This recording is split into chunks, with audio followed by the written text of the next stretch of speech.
Hi යාළුවනේ, අද මට අලුත්ම අත්දැකීමක් හම්බුණා. බලන්නකෝ මම මේ යන්නේ තේ වත්තක් මැද්දෙන්. මේ තියෙන ජපානයේ තේ වත්තක්. මේ පාර දෙපැත්තෙම විශාල තේ වතු යායක් තියෙන්නේ. ඉතින් මෙයාලා මේ මැෂින් පාවිච්චි කරලා තමයි තේ දල් නෙලන්නේ.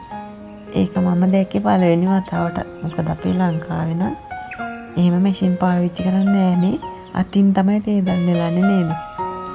ඉතින් මෙයාලගේ මේ ජපන් රටේ තේ වලට කියන්නේ ඔච්චා කියලා.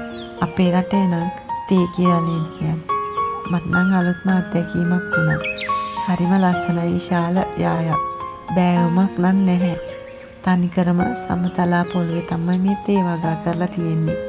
මෙයාලා මේ නවීන තාක්ෂණය පාවිච්චි කරලා තේ වගා කරන විදිය අලුත්ම අත්දැකීමක්.